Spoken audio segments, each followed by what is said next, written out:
You remember when we saw the naked guy and he asked what all the blueberries were? Okay, Sadie, Those are the blueberries. That's probably gonna make you sick, if I had to guess. So it's Thursday, October 23rd, and what time is it? It's 2:36, and we are at Gumboot Lake. We are going to go around the left side of Gumboot Lake, then we're going to climb that hillside a ways and go past Upper Gumboot Lake, and then come down and eventually come out on the road over here. And so we're off. Beautiful fall day. Got a storm coming in tomorrow. So this could be the last time the road will be open. So this hike isn't very far. It's about a mile, maybe a little over, depending on how we do the loop. But there's a lot of bushwhacking in it. It's a little bit of a challenge finding your route through a lot of the brush and deadfall up there. Generally not an area you want to bring big rigs into, though. It's best for tent campers and, well, maybe some Class Bs and slide-ins, but they can get pretty tight back in there. Well, we haven't had enough precip to make the lake get any higher. If anything, it's lower. Uh-huh. Well, we're parked across over there. That's our car, only car out here. Up the hillside, I don't know if it'll show this too much, but what is it? It's Forest Route 26, cutting across the hillside up there, which makes a really nice drive. Eventually it'll take you all the way around past Castle Crags. And now we go up.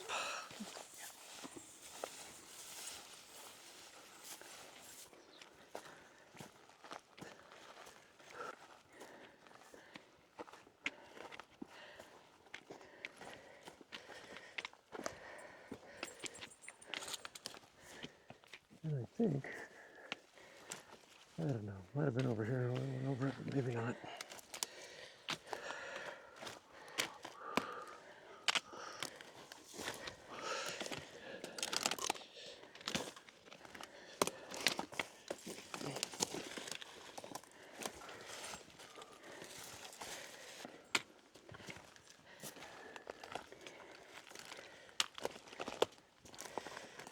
If anybody's wondering, there is no trail around this side of Gumboot and Upper Gumboot. You just have to find your way through.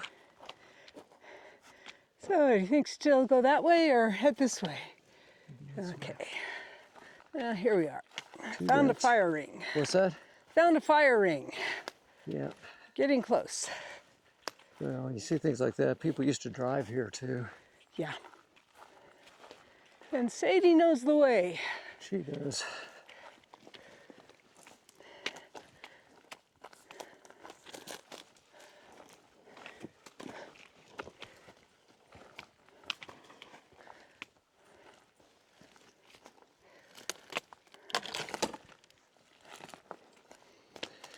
Now, we usually go the way Sadie is going, to the right, and that's kind of the quick way back, but we're thinking about going left and going around the lake before we go back.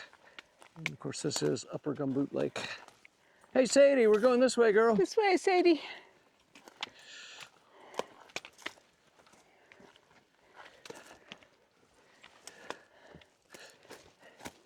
He says, I'm okay. We're going this way, girl. She says, I'm okay with that.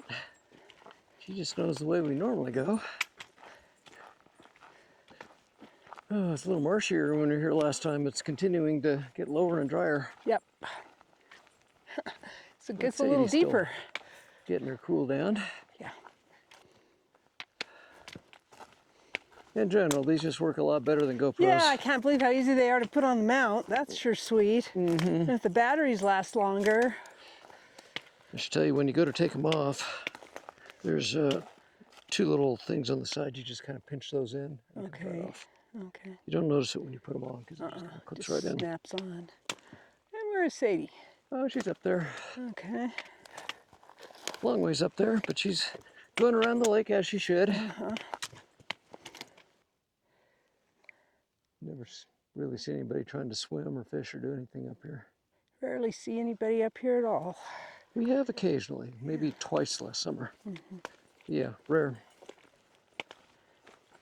Well, we come up fairly often.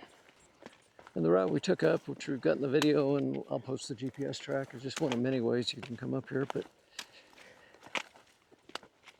when you're finding your way up here, especially in the spring, summer, when all the leaves are out and everything, it can be difficult to see the ways through, and you quite often hit dead ends and have to backtrack a little bit and try a different path. Not today, though. We just came right to the right spots. Definitely some interesting geology here. All these dark rocks, I mean, they give the impression it's volcanics. I think they are. And coming up ahead there a ways, there's a, see this dark rock formation with a sharp line with lighter rocks on top of it.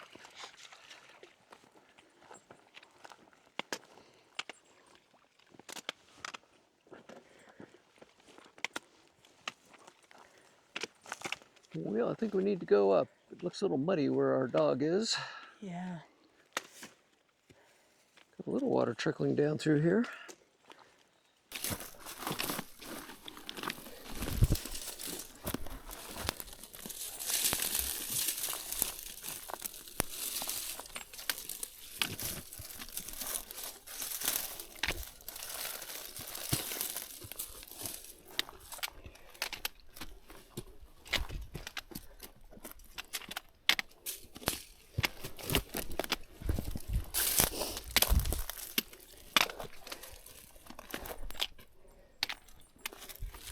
Or you can just go down there and get muddy, Kashie. That might be the best. She says, I don't like it up there.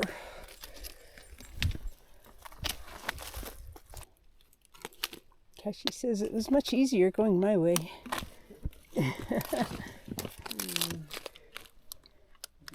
And that's dark rocks with light on top. There you go, my informed geologic opinion. And what are the striations? Who knows? Yeah. Yeah, she's going to be a dirty girl. Yeah, she is.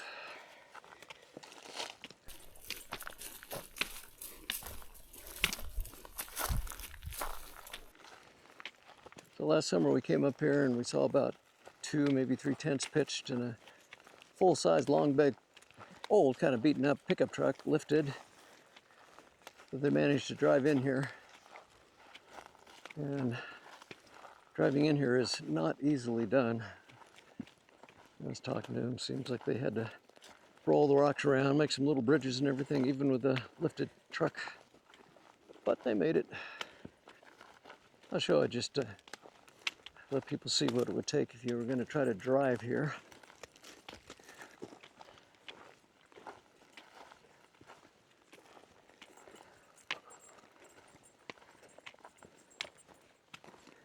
And obviously it can be done. We saw somebody who did it. A patch right through here. I mean, that's not horrible. Kind of narrow in places, but I guess you could kind of pick your way through. All these little sharp rocks sticking up are an issue, like right through here. But again, their truck was lifted a bit, which you would need. A lot of these rocks for even some of your Jeep Wranglers and such, if they weren't lifted some, you'd be hitting things on the bottom of your vehicle.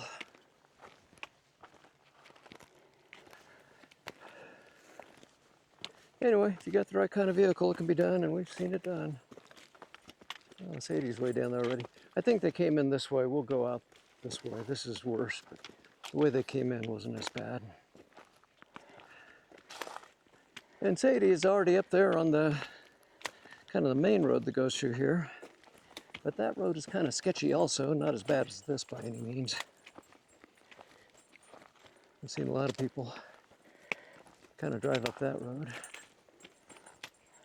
And it's right up there. We really haven't gotten to the main road yet. Kind of cuts along through there.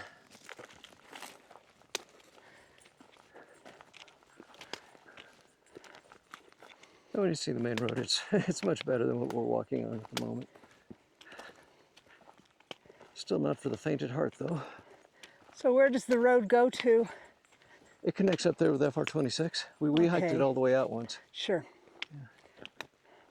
It's a ways up, a ways down here, I should say, but we're walking through here, and it's getting a little bit later in the day, kind of like now, and We saw a guy, kind of an old beat-up pickup truck and an old beat-up travel trailer. They came up here a ways and realized he didn't belong up here, tried to get turned around, couldn't do it. And at some point he had the idea that he would unhook his trailer, get the truck repositioned a little bit, and then rehook. And in the process of doing that, the trailer managed to roll down short ways into a tree. So when we found him, he was trying to scratch his head and figure out how to get the trailer away from that tree and turn it around where he could hook up to it. And I guess we got a little bit of karma that day. We stayed for an hour, helped him, and actually got him out of the jam he was in. Moral of that story is don't ever start driving up some road like this, pulling a travel trailer. If you don't know what's up there, walk it out first. I mean, he didn't have to walk very far and he would have realized he had no business bringing a travel trailer up here. Oh well, people make mistakes. Oh, when there's nobody around, we let Sadie get way out ahead of us. I don't know if the camera catches it too well, but she's way up there. She usually does try to stay where she can see us. You see these skinned up trees like this one just in front of me, and obviously somebody came up here and then got themselves turned around, but they managed to skin up that tree pretty good, and you could bet it put some marks on their vehicle. And I think we're at the spot now where we saw that guy with this stuck travel trailer. He tried to turn around right in this big area in front of me, which that was sensible. That fire ring wasn't there, that was just open space. Since that happened, somebody came in here and camped. Oh, hadn't he managed to do it. But he had the front coupler of his trailer jammed up against this tree right there. And he had his tongue jack didn't have a plate on the bottom of it, it was just kind of this narrow post, and it dug down in the ground. So it dug in there and dug there, and he was having no luck whatsoever trying to get it and turn it a little bit. Again, remember that fire pit wasn't there. He had his truck backed in right through there. But we got a big rock as a fulcrum, found a big log, and we used it to kind of lever up at the tongue of his trailer and gradually managed to get it moved around enough to where he could hook his truck up to it. But he couldn't get turned around enough to go out to the left. He had to just go straight down through here. And as a result, he went just straight over these little trees in front of us, and you can see the bark all skinned up on them. And I know how that happened. I was there when it happened. But they're looking pretty good. Well, I think they're going to live. Yeah. Yeah, but he drove right over them. I didn't think there was much option really at that point other than to cut him down, and I don't think he had a saw, and I didn't. So he finally got out through here, but he had a little more misadventure on the way out. He got too close to a tree on the right side of a bend down here and managed to hit that with the front of his trailer. I gave him no advice after we got him turned around and hooked up. I just wanted him to deal with it on his own. But he was just kind of stuck with no idea how to get out of this. And I told him, well, you got to back it up, and then you got to swing wider. Which he did, but he didn't swing wide enough. He could have swung wider yet, but he wound up scraping up the side of his trailer a little bit. But it was a very old, very beaten up trailer. Which This is kind of a narrow spot right here. Oh, it is. This is a very tough bend to get around. Yeah. Looks like this one's had some altercations. Maybe it was this one. Yeah. I mean, he got something pretty good. I wouldn't be surprised if that was the one that got him. Anyway, once he got past that, then he's home free. But oh man, what an adventure he had. The only good part about all of it is he got out, his truck was still running, the trailer was still towing. Had definitely some new scars on his trailer, but that thing was so scarred up anyway, so old that you could hardly tell. See, the water table is very high here. And somehow I kind of doubt at any time the rest of her life we'll see anybody else up there stuck like that guy was. I hope not. Hope not. What a bad situation that guy had himself in. So in the spring, this is flowing to the point that it's really kind of tricky to cross. Definitely. And you can walk across the top of the dam, but the water's flowing over that about 6 or 8 inches, so that's not so easy either. That's not really good. With some work, you can find kind of go along Rocks the to kinda edge and Go over yeah. the top of the rocks and try to keep your feet dry going across, but it's not easy. It's surprising how much water comes through here. Yeah. This is our kind of dog cleaning spot. Just toss some rocks out, get Sadie to run out there and swim a little bit. And that cleans her up.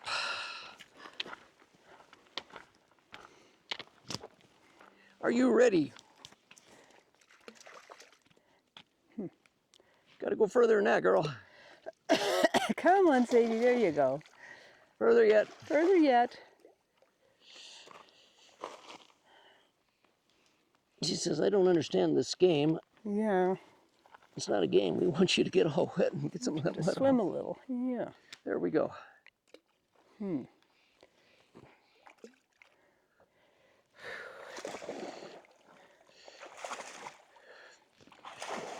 There we go. That's more okay, like that'll it. do it. Okay, and there goes Kashie. Okay, I think we're going to quit. it's fine to tell. Stay back. Don't get in the yet. We're going to dry you off.